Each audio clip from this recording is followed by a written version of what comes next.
What did you come away with thinking, like as you were leaving? Well, the first thing I was thinking was like, I really have to go to the bathroom, that's what I did. Okay. Yeah. Put that afterwards. You know what? That's a real thing, though. That's true. When I gotta go. Yeah. Drink a lot of water. I drink too much water probably. Yeah. That's good. It's good for you. Gotta never hydrate. I don't You drink know? enough water. I'm always getting headaches. I think the healthcare working group should put out like a call for drink more water. Did you pee enough today? Yeah. We're coming over to check. If it's not clear, then We're gonna keep put going. we're gonna put in the code of conduct. I need to see that your pee is of a certain Yeah. water quality. Yeah, you drink enough. Just make sure it's not alcoholic, because that will affect the code of conduct. This will be held against you in code of conduct court.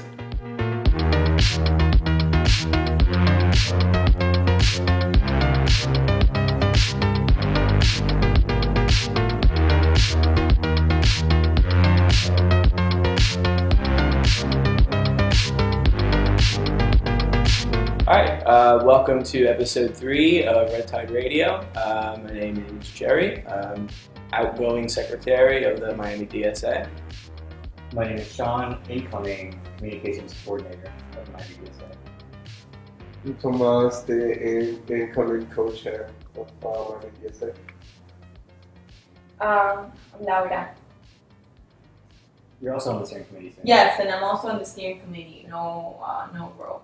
None A large member. at large. Yeah. Sorry, Incoming, that's caught me off guard. incoming. I do what I want. That's right. All right. So what should I talk about Amendment 4? Or just how, what response is it getting in the community, or I think if anything from being out in the community, just people get really excited, especially in a lot of Black immigrant communities. So Amendment 4 is an amendment that would restore the voting rights for folks who serve their time, that have previous felony convictions and that serve their time. So it would restore the voting rights. Florida is one of only 4 states where after you served your time, you still don't have your voting rights, and it's part of a series of Jim Crow era laws and amendments that came along in the Florida Constitution that basically just bar mostly communities of color from being part of the political process. So what I was saying about them, just in the community, a lot of folks don't even like voting. I hear a lot of people who don't want to vote because they feel so disenfranchised. And when you hear or they know that their family member can't vote because of this, because they're felons, right? So whenever I share with them about it, it really does change the conversation, and it really makes them want to get out and vote. I think it's going to be good. Yeah, and 1 out of 4 Black citizens in the state can vote because of this form of voter suppression. It basically something that came out, like felony disenfranchisement came out after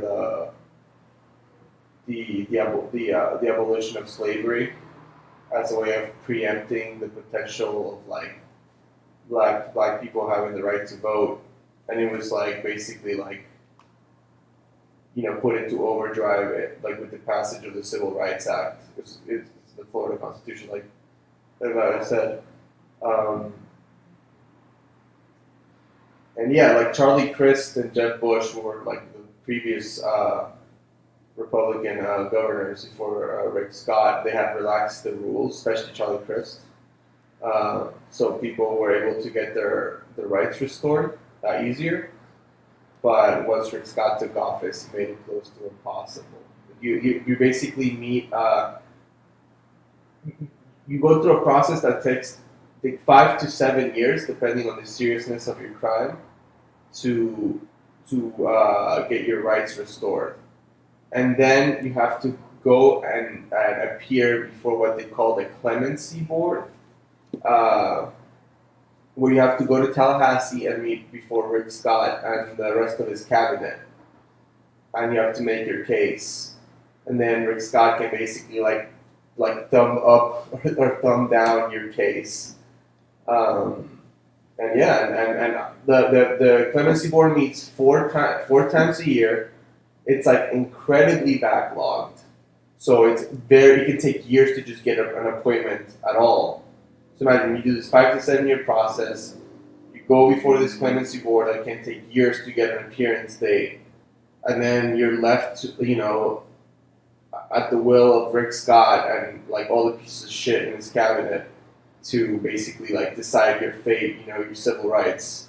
And they've only restored like the votes, like I think like a couple of thousand people. And 1.8 million people are currently disenfranchised in this way. It's actually 3 states that have this form of disenfranchisement, and Florida is the worst by far. So it's actually really insane. The two problems that like I run into, most of the response that we get in polls very well. The response generally when we knock on doors is very good.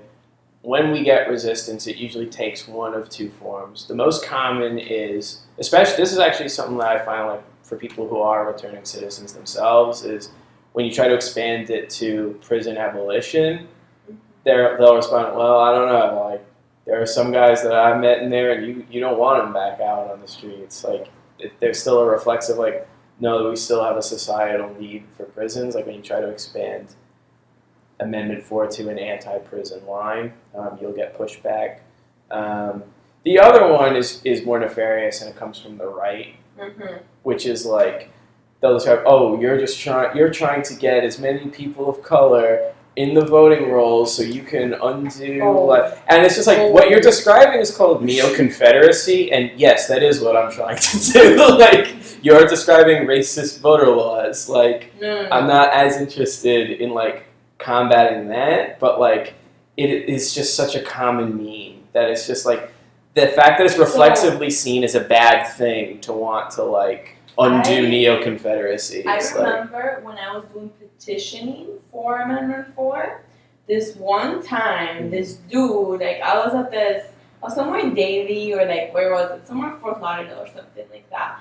And this dude just came up to me and he was like, "You're ruining our country."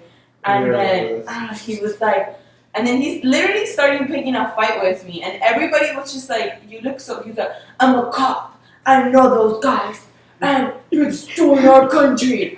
I was like, "You little, where are you from? Where are you from? You little girl." And then his wife was just like, he called you a little girl? Called me a little girl. He was like, you mindless little girl or something like that, like stupid girl or something. Like, where are you from? You mindless little girl. And then I was just like, this is so funny. Like, this is so. But I was also by myself, so low key I was like, oh my god, I hope this man doesn't pull out a gun and like try to hurt me because I'm pretty scared. But I was also like, ha ha ha, you look ridiculous. There was a bunch of people there, and then his wife was like, honey, behave yourself. so he just like she just grabbed him by the ear and like pulled him away. But yeah, he was just basically like saying the racist shit, you know. So yeah. I mean, yeah, like from what like I just want to address like something that like you said, Gerald. Like, so I think that like I'm a prison abolitionist myself, but I think like with Amendment 4, like you could have that like broader conversation to tie the two issues together. Right. But I could see how also it's 2 different issues. Yeah, it is. Like the thing that like so I personally think that like people from prison should. I don't think prison should exist actually, or they should be like severely reformed, or they should be like under a restorative justice frame. But under a current system, I think people from prison should vote. I don't see like how like incarceration is tied to like their civil rights at all. Like I never understood that connection, but the connection is obviously like the way to disenfranchise as many people of color as possible. And like when you talk to people on the street, I think like what I got the most pushback on is like, oh well, which is something that this amendment addresses, which is like, sexual felony offenses and murderers. Even if they've been, served their time or whatever, they will not get their rights to vote restored, unfortunately. And that's because when this was like focus tested and polled, it doesn't poll well. And you can tell on the street, like, I've talked to a lot of Republicans, actually, and conservatives that support this amendment, but they're like, the litmus test is like, wait, does this include rapists and murderers? Yeah. And it's just like, no. And it's like, oh, okay. Yeah, then it makes sense. Again, I don't understand if they've served their time. I mean, actually, no. I don't understand how, like, civil rights have anything to do with, like, whatever punishment or restorative process they have to go through. But unfortunately, that's like, it seems like that's where we're at, Like of the two, like obviously, like I think we'll have more of a shot. Not more of a shot. We will only have a shot convincing people to move towards like a prison abolitionist line from here. Like those are conversations you can have down the road. Obviously, the reflexive racism, like I honestly, you just have to write it off. Like those people are going to be like you, but you have to like combat them. Like I'm not trying to persuade them, but like I do want to like have that out. Like I'm actually participating in a forum. I'm not gonna say who or anybody's putting it together, but it's a good forum. It's supposed to educate actually people on the amendments that are going to be on the ballot this year. And of course, Amendment 4 is going to be a big part of that. And it's supposed to be like a forum where it's like the pro and cons of every amendment. And they were trying to get the con group for Amendment 4 to come speak. Because, there's 13 amendments. Well, Amendment 8 got shut down from the ballot. But they were trying to find a con group to come speak. And then, I'm going to do the pro. And then, like, when I was speaking to the organizers of the event, they were like, oh, do you know Floridians for Sensible Voting Rights? And I was like, yeah, I do. And they're like, okay, so they're the only group that we can find that is actively opposing Amendment 4. Like, what do you know of them? And I was like, yeah, that's like a fucking, like, racist lawyer from, like, Tampa who is like, it's just literally him. And he literally filed, and he's going around the state like giving like speeches by himself, saying that Amendment 4 is literally like just about giving black people the right to vote, so they'll vote Democrat, which is like not true. Like Amendment 4 is like bipartisan. It has support from like the VP of Coke Industries was at the FRRC convening. Like there's like supported by conservatives, by liberals. It just so happens that like a racist ass carceral like state and criminal justice system targets black people disproportionately, but it's not a ploy to get more Democrats votes. It's actually a ploy to just expand our democracy. But yeah, like that is like the only opposition in file. Just like a white racist lawyer in Tampa who's just like going around the state like going in on unhinged racist rants. It did remind me of like I remember when Ocasio-Cortez won and Hannity was on one about like she wants Medicare for all, a $15 minimum wage, tuition-free public college. I was like, you're just saying the things I want in a scary tone of voice. Like you want to restore the right to vote for 1.8 million disenfranchised people of color. It's like make democracy. Yeah, I did. What could be worse? It's like when Glenn Beck was like after like Obama won, it was like his chalkboard. The chalkboard wizard. Like we're getting ever so closer to communism, folks. It's right around the corner, and I was like, holy shit, yo, we're at the brink. We're gonna win. This is gonna happen. If you're in a certain frame of mind, Fox News can feel like a pep talk. Like, whoa, we're doing great. Nope. Obama let us down, y'all. So we attended the Jewish Voice for Peace Facing the Nakba workshop, which was really good. I went in not knowing anything about it. I did not know what the Nakba was. I did not know very much about 1947 or the 68. I did not know any of this at all. My support for Palestinian rights was very thin. It's just seeing pictures of Gaza and saying, yeah, that's apartheid, and the correct thing to do is oppose apartheid. But I didn't know anything else about the history or the context. Well, maybe actually Laura, who has continuously proves that she has field experience everywhere she goes, can talk about. You spent some time in the Yeah. West Bank and Palestine. So this is funny because exactly 3 years ago, I was getting stun grenaded by the IDF, which was not fun. But details. Yeah. So no, I mean, it was actually. So I grew up super Christian, but like super Christian. So I was pretty excited. So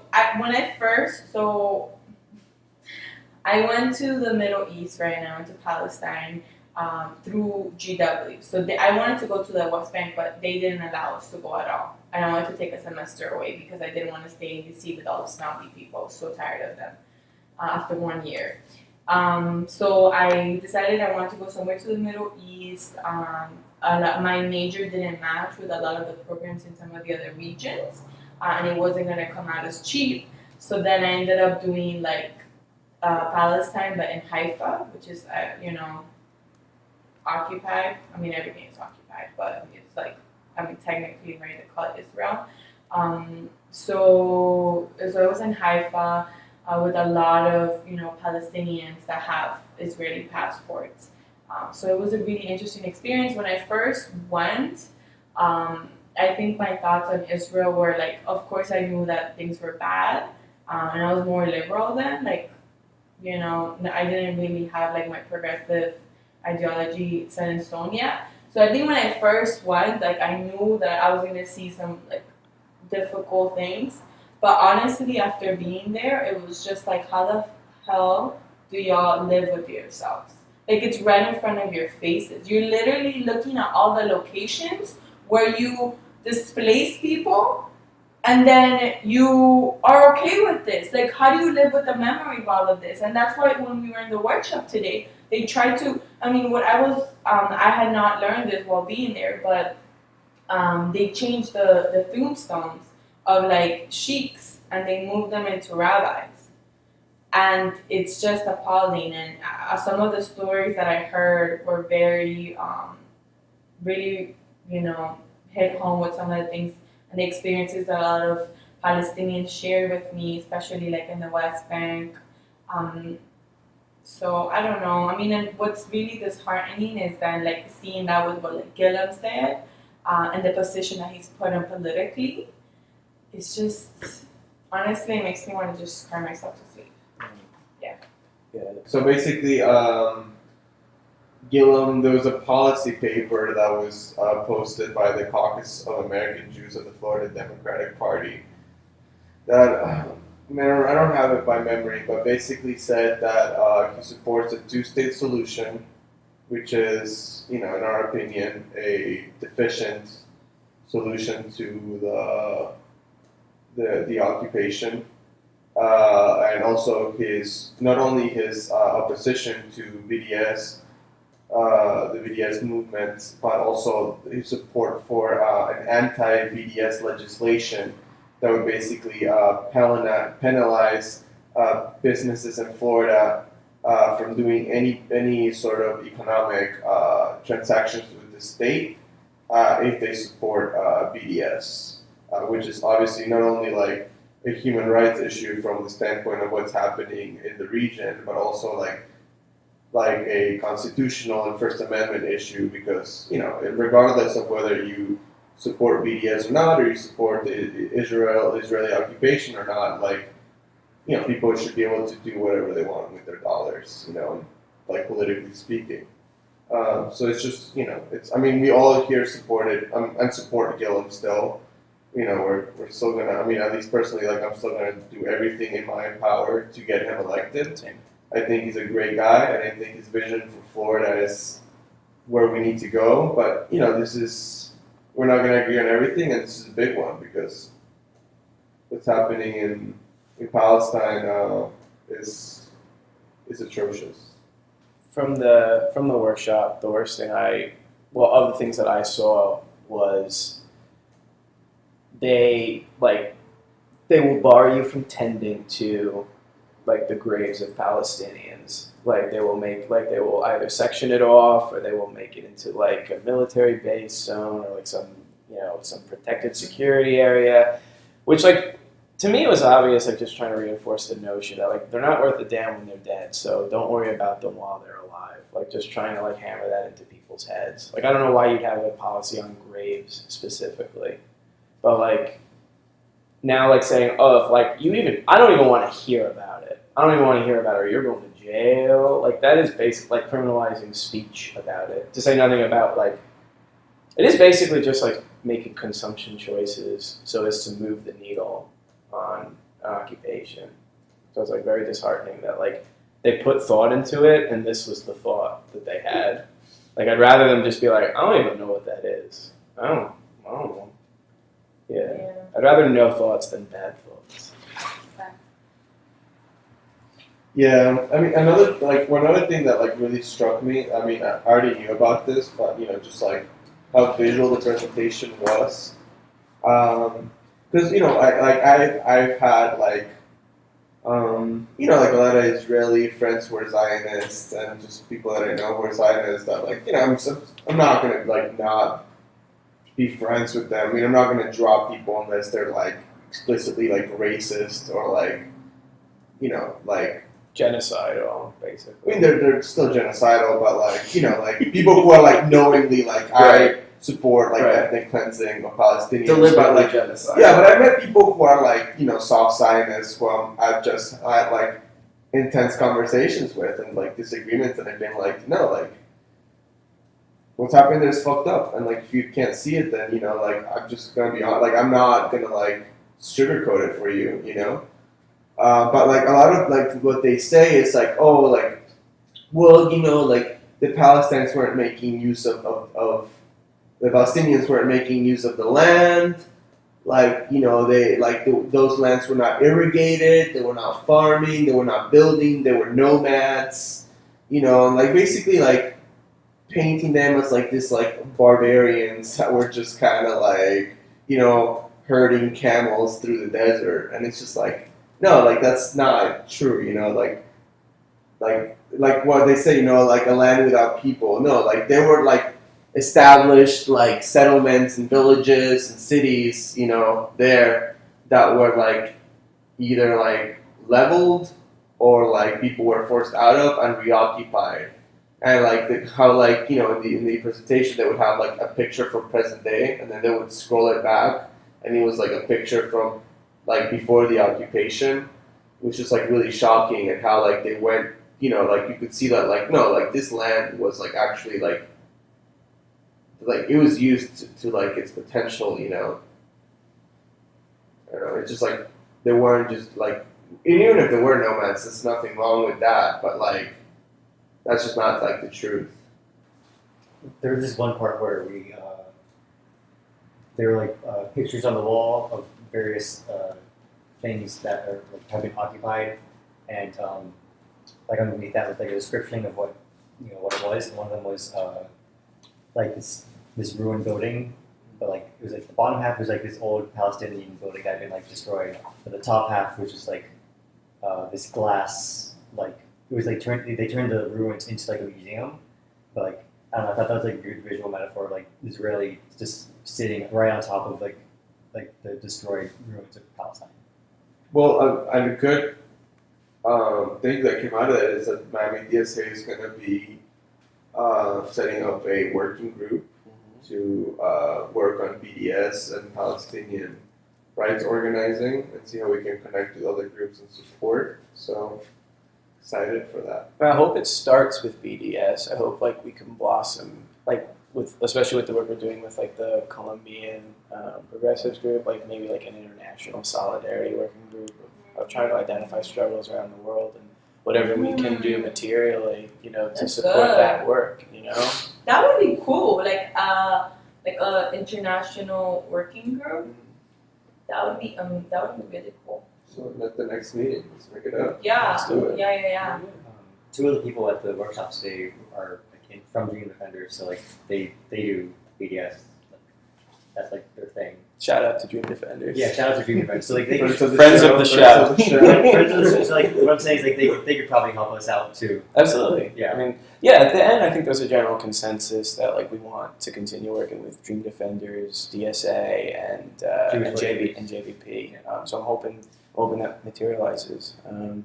So yeah, on the lookout for more praxis. What's up with all this Starfruit? Oh, yeah. that's for whoever wants Starfruit. That's so nice of you, Sean. Thank you. Yeah, it's probably not ripe yet though, so. But Okay, so what's next? We've got what was it? Oh, the anonymous op-ed. Oh, okay. All right. The Here we go. anonymous All fucking right. op-ed. All right. So we ate our A veggies. story where there's no one Yeah. to root for and no one fucking wins. Well, so like the common, bad yeah, guys. common theme for these issues was like we've got like Amendment 4, we've got prison abolition, we've got like occupied territory. It's very prison heavy, very much world is a cage. I'm down for my desserts, which is there's some drama in 1600. People are getting chatty, people are getting catty, and do we all have a theory about who it was? Well, let's. what is this? What are we talking about? Okay, so Should I just pull this bullshit? yes, up and read it? yes. You didn't hear about this, Sean? Someone in the White House was passing notes, and the New York Times found out about it and read the note aloud in the op-ed section of the New York Times and said, "Who wrote this catty note?" Okay, I don't know. Basically, like John That's McCain's frustrating. ghost fucking wrote this op-ed. Okay, so Why can't you just go away? opinion. I am part of the just like the planes dude. He keeps getting second chances. Dude. Anyways, I am part of the resistance inside the Trump administration. I work for the president, but like-minded colleagues and I have vowed to thwart part of his agenda and his worst inclinations. Anonymous op-ed. President Trump is facing a test to his presidency unlike any faced by a modern American leader. It's not just that the special counsel looms large or that the country is bitterly divided over Mr. Trump's leadership, or even that his party might well lose the House to an opposition hell-bent on his downfall, which will probably happen. The dilemma, which he does not fully grasp, is that many of the senior officials in his own administration are working diligently from within to frustrate parts of his agenda and his worst inclinations. I would know. I am one of them. So whatever. So like, yeah. So the op-ed is like credited to like a quote unquote senior White House official.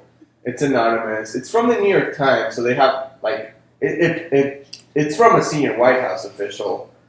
And then like so like this like fucking person goes on to like basically say like, oh, like the Trump, you know, we have done so much good work, like the good patriots inside the Trump administration in terms of like we have deregulated industry and you know have marched forward towards a new like economic boom, but it's basically been not with the president, despite the president, and we have been like snatching like letters and notes and like executive orders off the president's desk when he's not looking because he's like too much of a fucking idiot to notice and too much of a fucking idiot to sign these like terrible things. And then people are basically like losing their shit because you know the Republicans are like, see, it's the deep state, and it's like, yeah, but the deep state wasn't like the CIA. It's like it's the fucking administration. It's your own people. Yeah. That's the thing about you plastics. You think everyone loves you, when in reality, everyone hates you. Everyone hates you. And then, of course, like the liberals either love it or they're like, "How dare you, sir? How dare you undermine American democracy by thwarting an elected representative?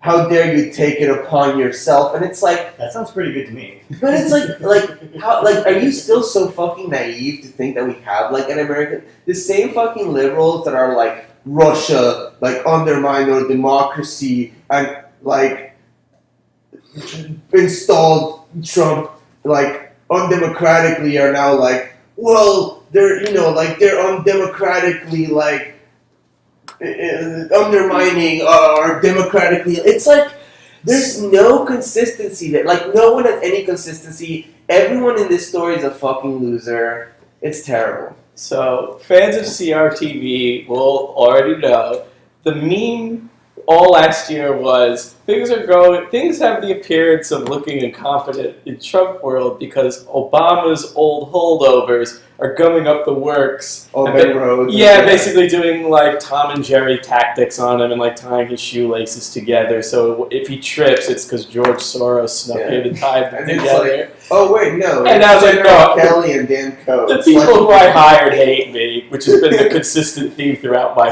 life. Yeah. And then there's like, basically like this comes on the heels of like that Woodward book, Fear, that it's like the grown up like version of like Michael Wolff's book, which is like basically saying the same shit as this letter that like Trump is like insane and everyone around him is trying to contain him, but like this self-serving like shitheads think that they're doing like some patriotic thing when really they're just like still passing like this awful policy that's like hurting like working class families everywhere. Like they're all bad guys, all of them.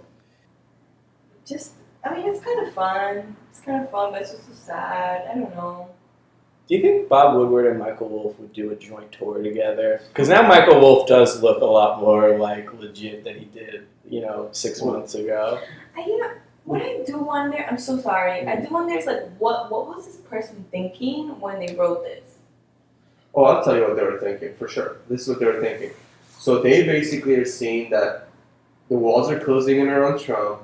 There's a possibility of it's not for sure at all. I'm not saying it's going to happen, but there's like the possibility of an indictment or like something's going to happen with Trump. So this person wrote this op-ed. So in case the whole thing comes crashing down, they can basically see like, oh, it was me. I wrote this thing. I was the big road person in the room. My legacy's untainted, and I was just doing the patriotic thing. It's basically like their insurance policy for when this whole bullshit comes crashing down. But I think that's so cowardly. At least like just put your if you really hate it so much, put your name. Yeah, resign and go testify in front of Congress and be like, there you go. This fucking guy's insane. Hello, we're freaking falling into an abyss. Por favor, do something. Don't just be like, oh, actually things are horrible and nothing is working. But like, trust me, even though I have no faith, I got this. I am controlling the monster.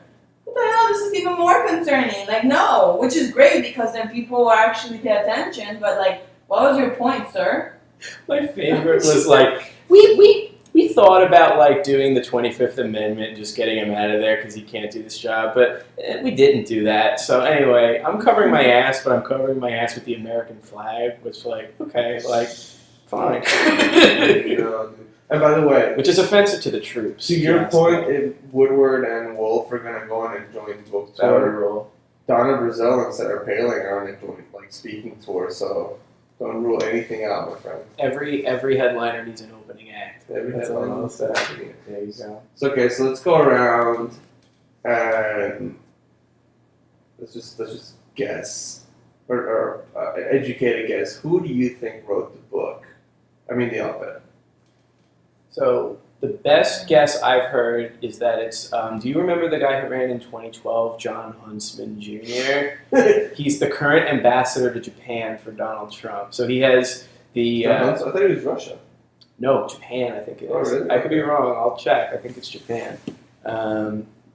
But apparently, a lot of the language that got used is similar to language he's used in past speeches. He's also one of the co-founders or one of the board members or whatever of the No Labels campaign. I mean, this is the most no labels-y shit I've ever seen. Would he count as a senior White House official though? If you're an ambassador to a G country, I think Check probably. Russia. I could be wrong. You're right. United States ambassador to Russia, not Japan. Okay, so now it gets really intriguing. You want me into Santa Yeah, apparently a lot of the language that was used is similar to language he's used in past speeches.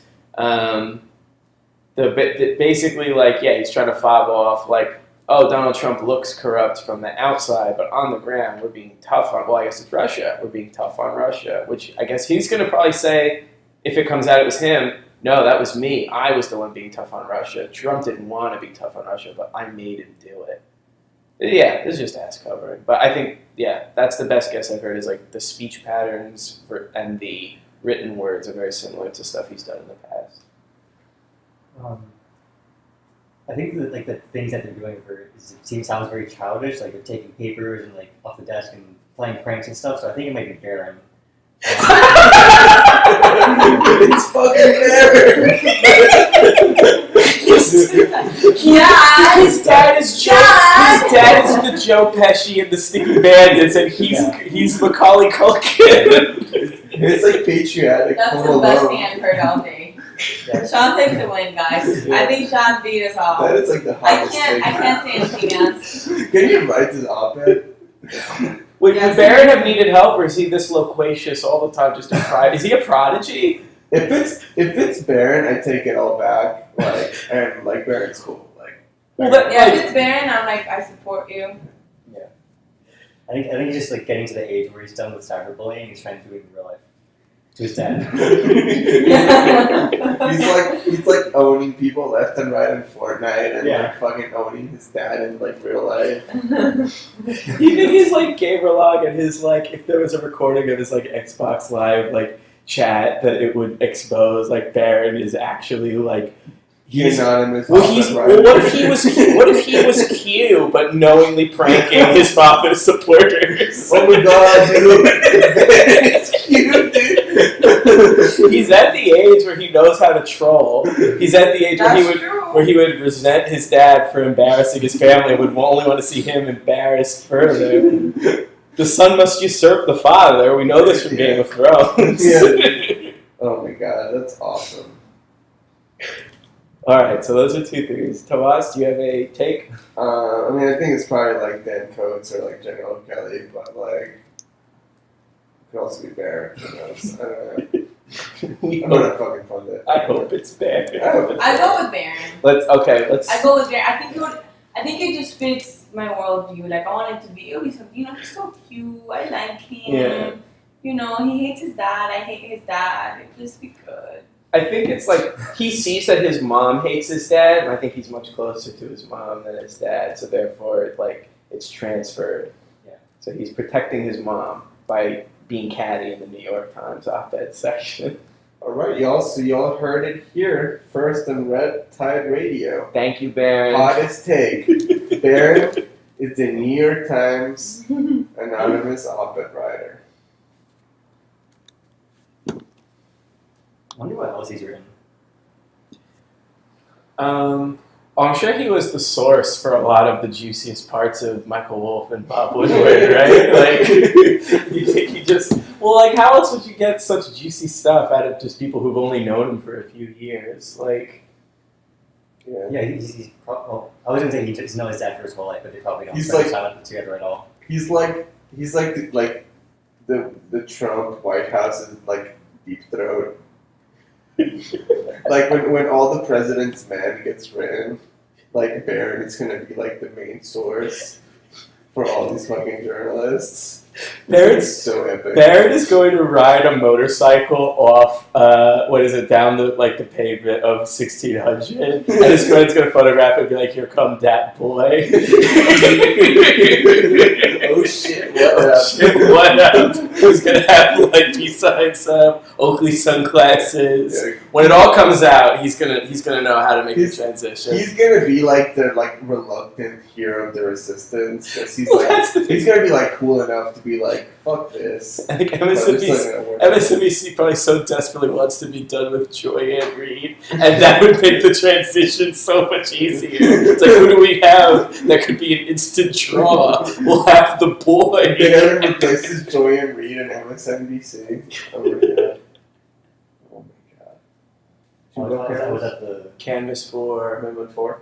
Yeah, is it the last one? We'll talk about that. And Yeah. Dream Defenders. Yeah, talk So, about okay, so we did a joint Amendment 4 canvas Oh, yeah. with Dream Defenders. It was really good. I would estimate, given the amount of people and the number of teams, number of doors I knocked on, which I would say is pretty average, given that we were getting repeating doors. I think saying we knocked on 600 doors in a day is Wow. like, I think that's a moderate that. estimate. That's good, We man. had like several. Yeah, we had several teams. Yeah, it was good. Response were positive. I think I heard we got like, what is it, 60 data captures. So not bad for an afternoon. And like I said, like hopefully the first of many future actions with Dream Defenders and JVP down the line. What do we got going on? So we got another canvas coming up on Saturday, and then we have our general meeting on Sunday. I will not be at the general meeting because I have a joint canvas for Gillum and Robert Dempster in North Miami Beach, and then Gillum and Annette Tadeo in SD40. Gotta do your lip Gotta shit. do my libs. Gotta get my lib in. No, that's good. You Robert's can't just good. do strength and conditioning. You have to get your cardio in sometimes. It's true. It's true. Oh, I don't know. So the Florida GOP, I haven't checked where the new members came from, but the Florida GOP advertised Gillum as a Democratic Socialist, and 2 days later we announced we hit 50,000 members. And I don't think that's an accident. I'm going to say that they helped us get over that line. And so, Thank you, Florida GOP. thank you. You're gonna lose. It's going to be the best. I don't think Gillum is a democratic socialist. No. He's just a dude with really progressive ideas. Yeah.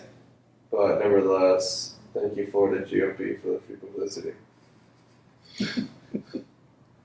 And also thank you to the Christian dads who have been apparently listening to this podcast. Yeah. Oh, really? Yeah. What have they been listening to? Well, like we got once we got people buzzing in the comment section of the prison strike the live feed, we started getting more views on YouTube, and so the natural assumption is we've got a lot of reactionaries listening to What's us. the Correctional Life?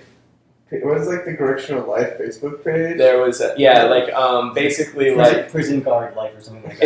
It's hard out here for a correctional officer, basically. Correctional officer memes, oh man, Oakley's versus Ray-Bans, the struggle is real. Oh, God.